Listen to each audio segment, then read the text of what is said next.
Hey you guys, it is your girl AP, and welcome to my health talk special edition with my son Jaylani as we discuss Tourette's in honor of Tourette's Awareness Month.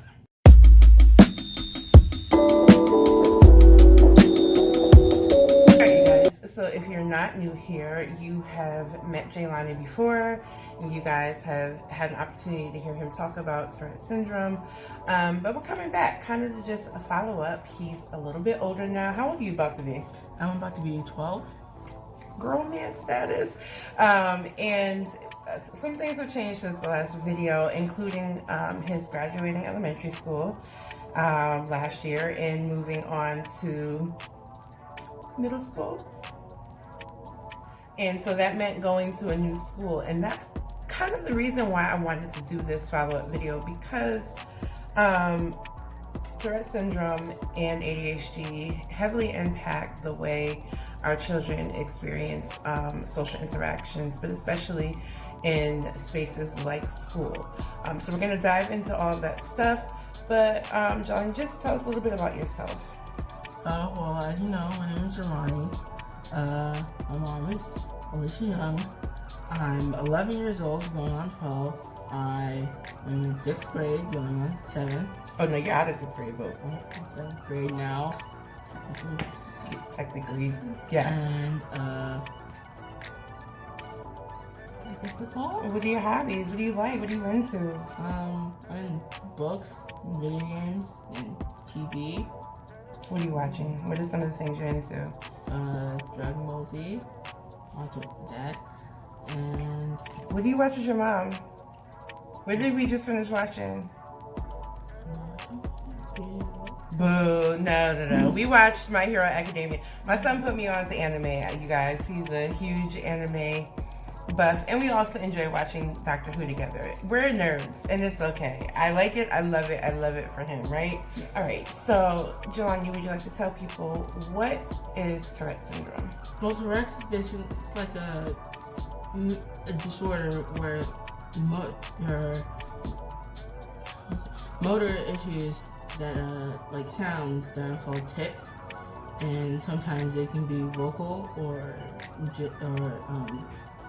it's called phonic, and then it can be from the mouth. Well, not from the mouth.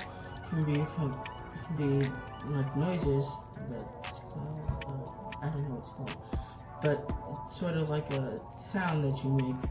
Instead of it coming from the mouth, it's kind of like from within. It's kind of like a grunt, or sometimes a cough, something like that.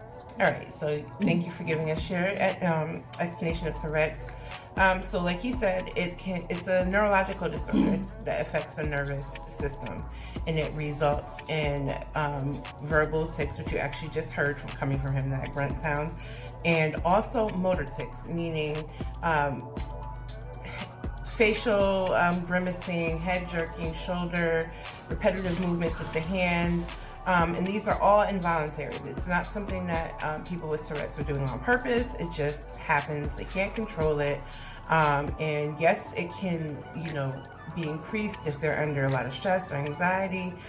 But more, just to be frank, it just happens, and there's really no explanation or no science behind it at this point. All right, so Jaylani, when you first realized you had tics, I think we talked about this in the last video, but just kind of let's update people. How has it impacted your life? Well, when it first started happening, when I was in 3rd grade, people were kind of weirded out about it. Like, they didn't understand how to react to it. And, well, they were kind of getting irritated with me about it, and I had no idea what was going on. Okay. And, well, when I started getting to 4th grade, it started getting a little worse, but then when I got to 5th grade, people stopped, being weirded out about it, because most of my classmates already knew what was going on. They were used to it by now, and it stopped bothering me and other people around me by the time 5th grade rolled around.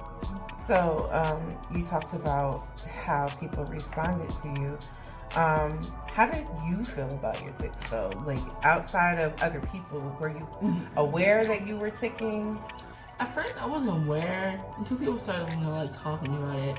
And then I started realizing, I started hearing myself. I was a little insecure about it.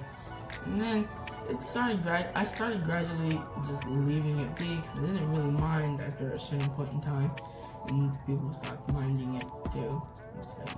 Absolutely. So as the mother of this young man, one of the things that bothered me the most was not that he had tics, wasn't that he made noise. Granted, sometimes tics can be a little bit annoying depending on which ones they are. But it's almost like I'm accustomed to him now, so when I don't hear him ticking, I'm like, what's wrong with Jaylani? What's going on? But one of the biggest things for me was to watch people respond to him. I'm a mother, and any mother would be concerned with anybody looking at their child strangely or making their child feel uncomfortable, and that was the biggest thing. So it's part of the reason why I decided to be vocal about it on my blog and on my social media, to bring awareness to this and to also educate people. I know it's common when there's things that we see and we don't understand, we want to stare. But the staring can make him uncomfortable and can ramp up the ticking. And for adults more so, children, I have this expectation that they're going to be a little bit less polished in the way they approach things. But with adults, it's really bothersome because as adults, we understand that there are people who have different issues. It's just reality. And so it's frustrating to see adults kind of respond in a negative way. And we definitely, his father and I, had to really go to bat at his former school to make sure that he had a 504 plan in place, which is a legal document that ensures he is allotted certain breaks or caveats in his school day and schedule to help him complete his work, which allow him time and space to get the tics off, the energy off that he may have built up inside of him. So there was a lot of back and forth with the school trying to get him to a space where he could complete his education comfortably. So he graduated last year from 5th grade, and we had the opportunity to send him to a really cool school. Now, I'm not going to name this school because, unfortunately, I do have a social media platform and I don't want any weirdos showing up at my kid's school or trying to see him or anything like that. The world is crazy.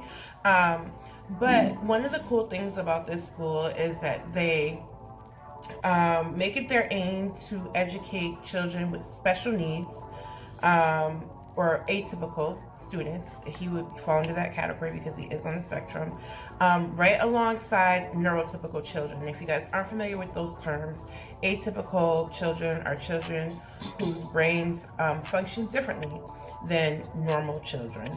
And some people prefer the term neurodivergent, depending on how comfortable you are in that community and what you identify with. But this school is designed to educate children who have special needs along with neurotypical children. And the school is designed to accommodate sensory disorders, tic disorders, giving people a safe space to learn, teaching neurotypical children how to interact with children who have different needs. And the environment was so much better for him because it was a smaller environment. There's children there who are like him, who are different than him. But at his old school, he was kind of being penalized for his behaviors that he had no control over. Now he's in an environment where they're nurturing him despite those behaviors. And we were so blessed to be able to get him into this school. It was by lottery. There was one seat for the 6th grade position and he got it. So me and Dad were super ultra happy, but we also saw a shift in his spirit when it came to attending school. He was excited to be there. He liked what he was doing. His whole demeanor changed from what it was like when he was in traditional themed school. So Jaylani, how did you feel about your first year at your new school? Well, it was really good, and I liked the teachers and the students too. They asked me a little bit of questions, the students, but then after I answered the questions, I'm like, oh, okay. And like, nobody even really mentions it. Nobody looks at me weird. The teachers teach me like normal, and they don't look at me, they don't bother me about it. And they even have a little activity room where, like, if you need to go off some steam, you can go in there for 5 minutes and, do whatever. And it's really good. I like the school. Okay. All right. So let me ask you this. If there's anything you could tell people about living with Tourette syndrome, what would it be? Well, it may not be easy living with Tourette's because you're kind of alienated from people, and it's really hard going to school at a normal school anyway with Tourette's and ADHD. And well, it was like that for me, but I got used to it over time, and going to my new school kind of made it easier for me to live with it. So, what would you like to tell people who aren't familiar with what tics are, or how to deal with someone who has ADHD, who has maybe less attention span, or how would you like to be treated? What do you think you could tell people to help them interact with people like you better? Well, maybe it's just like if they're not paying attention, or if they're not always doing things right, and they have to ask 3 times, you gotta be slow with them. You have to give them a few things at a time to work with. Maybe 1 or 2 things at a time to work with. Maybe even like if they're having trouble, remembering things, like put up little signs, write signs, so that sometimes that if they forget, they can remember. It's right there for them to be able to use and remember. Gotcha. So basically, you're telling us adults we need to be patient. That's what you're saying. Yes. He's saying it in a really nice way, you guys. And I'll admit, his dad and I, in the beginning, we really started seeing symptoms probably around 7 and didn't realize what we were looking at. So there were a lot of moments of us being like, Jaylani, we're talking to you. Like, what are you doing? Like, what's going on? And it wasn't until we had an official diagnosis that we truly understood that his brain truly is different and operates differently than someone who's neurotypical, which means we had to change up how we were doing things. And that can be difficult sometimes as a parent when we're just so accustomed to thinking that we're the adults, we make the rules, you gotta do what we gotta say. When you really have to adapt to them, especially if you want to see your child flourish. One of the interesting things that I think I've never shared before, honestly, on my platform, I did a podcast recently with Invisible Pod, so I think I discussed it briefly there, but I had tics as a young person, and I still have them amazingly, and that is actually kind of what set me off to recognize that this was a little bit more than he could control. When I was younger, he and I actually had similar tics. I used to grimace my face often. I couldn't control that, and I would make this noise kind of in my throat, and I still do it now if I'm anxious, and if you're close and you know me really well, you've heard me make that sound.